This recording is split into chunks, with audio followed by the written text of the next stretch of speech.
আসসালামু আলাইকুম। আজকে আমরা জীবাশ্ম জ্বালানি নিয়ে পড়ব। জীবাশ্ম জ্বালানি যদি পড়তে হয় তার আগে আমাদের জানতে হবে যে জ্বালানি কি। জ্বালানি হচ্ছে ভৌত বা রাসায়নিক পরিবর্তন ঘটলে রূপান্তরযোগ্য যে শক্তিতে পরিণত হয়। অর্থাৎ কোনো কিছুর যদি আমরা ভৌত বা রাসায়নিক পরিবর্তন করি সেটা যদি এমন একটা শক্তিতে পরিণত হয় যেটা রূপান্তরযোগ্য। যেমন কয়লার মধ্যে কি শক্তি আছে? অবশ্যই আছে। এই জন্যই কয়লা দিয়ে ট্রেন চলে, তাই না? আমরা কয়লা দিয়ে ট্রেন চালাতে পারি কারণ কয়লার শক্তিটা রাসায়নিক যেই শক্তিটা আছে সেটা যান্ত্রিক শক্তিতে পরিণত হতে পারে। এখন কথা হচ্ছে যে জ্বালানি আমরা বুঝলাম যেটা পরিবর্তন ঘটে শক্তিতে পরিণত হবে, যে শক্তিটা রূপান্তর করা যাবে। তাহলে জীবাশ্ম জ্বালানি কি? জীবাশ্ম ওয়ার্ডটা শুনেই বোঝা যাচ্ছে যে এটা কোনো জীব থেকে, রাইট?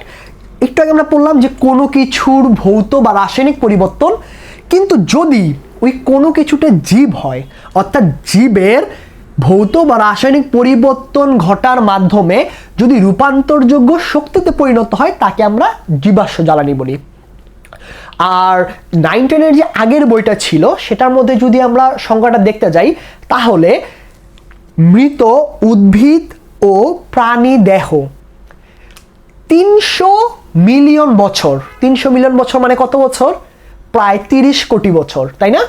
30 কোটি বছর ধরে এই মৃত উদ্ভিদ এবং প্রাণী মাটির নিচে থেকে বিভিন্ন ভৌত এবং রাসায়নিক পরিবর্তনের মাধ্যমে কয়লা, খনিজ তেল ও প্রাকৃতিক গ্যাসে পরিণত হয় বলে এদের জীবাশ্ম জ্বালানি বলা হয়। ওকে, আচ্ছা, এবার আমরা দেখি যে জীবাশ্ম জ্বালানি হচ্ছে আমাদের তিন প্রকার। সেটা হচ্ছে কয়লা, খনিজ তেল এবং প্রাকৃতিক গ্যাস। এর মধ্যে আবার অনেক কিছু আছে, যেমন আমরা প্রাকৃতিক গ্যাসের মধ্যে অনেকগুলো গ্যাসের মিশ্রণ থাকে, আমাদের খনিজ তেলে অনেকগুলো তেলের বা অনেকগুলো হাইড্রোকার্বনের মিশ্রণ থাকে। আমরা অনেকেই শুনেছি পেট্রোলিয়াম ওয়ার্ডটা, তাই না? বিশেষ করে পেট্রোলিয়াম জেলি, যেটা আমরা হচ্ছে আমাদের ঠোঁটে দেই। তবে পেট্রোলিয়াম বলতে আসলে কি বোঝায়? এই যে আমাদের যে খনিজ তেলটা আমরা পেয়েছি এটাকে আসলে পেট্রোলিয়াম বলে। এই খনিজ তেলকে আমরা বলতে পারি পেট্রোলিয়াম।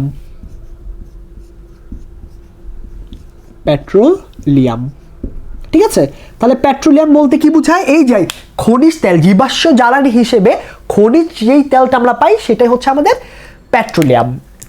মূলত এগুলো আসলে উৎপন্ন হয় কিভাবে এটা আমরা একটু বুঝতে হবে। এই যে উদ্ভিদ প্রায় হচ্ছে 400-500 মিলিয়ন বছর আগে দেখা গেছে যে বিভিন্ন প্রাকৃতিক বিপর্যয় ঘটেছে, অনেক বড় বড় ঝড়, অনেক বড় বড় ভূমিকম্প ইত্যাদি হয়েছে। ফলে দেখা গেছে অনেক প্রাণী, উদ্ভিদ পলি মাটির অনেক নিচে পড়ে গেছে। দেখা গেছে যে এখানে হচ্ছে প্রাণী, উদ্ভিদ মারা গেছে, এর উপরে বিভিন্ন মাটির আস্তর পড়তে পড়তে এগুলো অনেক নিচে চলে গেছে। তাহলে একটু যদি আমরা কমন সেন্স ইউজ করি, ধরো এটা হচ্ছে মৃত প্রাণী এবং উদ্ভিদ, এটা যদি মাটির অনেক নিচে চলে যায় তাহলে এর উপরে নিশ্চয়ই অনেক মাটি। তাহলে এই মাটিগুলো এইটাকে কি দিচ্ছে? বলতো চাপ দিচ্ছে, তাই না? তাহলে এখানে অনেক মাটি এই মৃত উদ্ভিদ এবং প্রাণীকে চাপ দিচ্ছে। তার মানে এই মৃত উদ্ভিদ এবং প্রাণী মাটির অনেক নিচে উচ্চ চাপে আছে। পাশাপাশি তোমরা যদি চিন্তা করো তাহলে মাটির নিচে কিন্তু আমাদের উচ্চ তাপমাত্রা থাকে। আমরা মাটির যত গভীরে যাব দেখবো আস্তে আস্তে এটা গরম হচ্ছে, রাইট? কারণ বিভিন্ন লাভা থাকে, আগুন থাকে মাটির নিচে। তাহলে এইখানে এই যে মৃত উদ্ভিদ এবং প্রাণীগুলো মাটির নিচে উচ্চ চাপ এবং উচ্চ তাপে থাকে। এই উচ্চ চাপ এবং উচ্চ তাপে হাজার হাজার বছর ধরে থেকে এগুলো, এই যে উদ্ভিদ পরিণত হয় কয়লাতে, উদ্ভিদ কয়লাতে পরিণত হয়ে যায়। এবং আমাদের যে প্রাণী দেহ আছে, মৃত প্রাণী দেহ, এই মৃত প্রাণী দেহ তৈরি হয় আমাদের খনিজ তেল।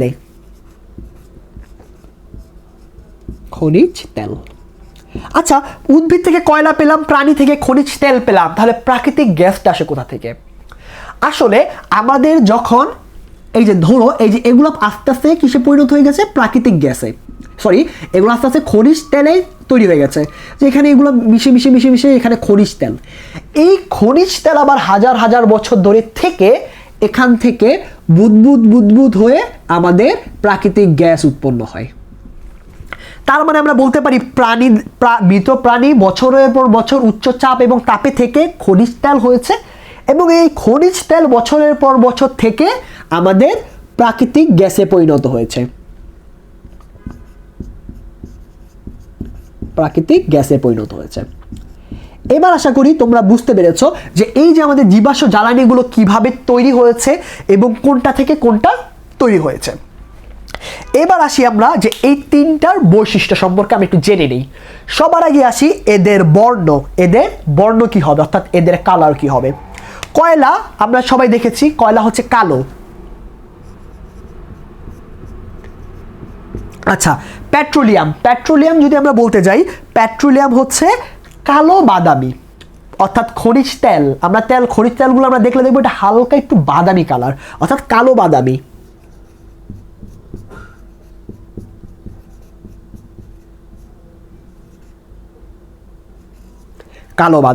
এবং প্রাকৃতিক গ্যাস, তোমরা কি গ্যাস চোখে দেখতে পারো? অবশ্যই না, তাই এটা বর্ণহীন।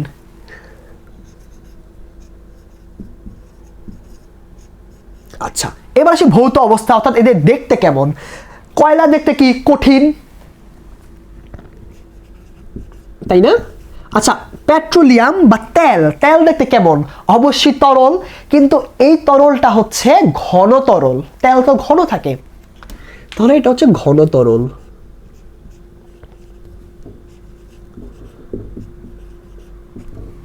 এবং প্রাকৃতিক গ্যাস অবশ্যই গ্যাসীয়। অনেকে এটা বলে জলীয় বাষ্প। আসলে জলীয় বাষ্প হয় কখন? যখন পানি গ্যাসে পরিণত হয়। পানি গ্যাসে পরিণত হলে ওটাকে আমরা জলীয় বাষ্প বলে থাকি। সো প্রাকৃতিক গ্যাস গ্যাসীয় হয়ে গেছে। এখন প্রধান উপাদান, কয়লার প্রধান উপাদান হচ্ছে কার্বন। পেট্রোলিয়াম বা খনিজ তেলের মূল উপাদান বা প্রধান উপাদান হচ্ছে হাইড্রোকার্বনের মিশ্রণ। এই পেট্রোলিয়াম আমরা হচ্ছে আংশিক পাতন দেখব পরবর্তী ক্লাসে, যে আংশিক পাতন করে কিভাবে আমি এটা বিভিন্ন জিনিসে পরিণত করি। তাহলে আমি পেট্রোলিয়ামের জায়গায় কি লিখবো? হাইড্রোকার্বনের মিশ্রণ। আর শেষে আছে প্রাকৃতিক গ্যাস। প্রাকৃতিক গ্যাসের মূল উপাদান হচ্ছে মিথেন। মিথেনকে আমরা লিখতে পারি CH4। যদি তোমরা এখন এটা না বুঝো CH4 কোথা থেকে আসলো, তাহলে এগুলো হচ্ছে আমরা পরবর্তীতে আরো বিস্তারিত আলোচনা করব। আমরা নেক্সট ক্লাসে দেখব এই যে কয়লার বিভিন্ন কি আছে, কয়লা সম্পর্কে আমরা কি জানতে পারি।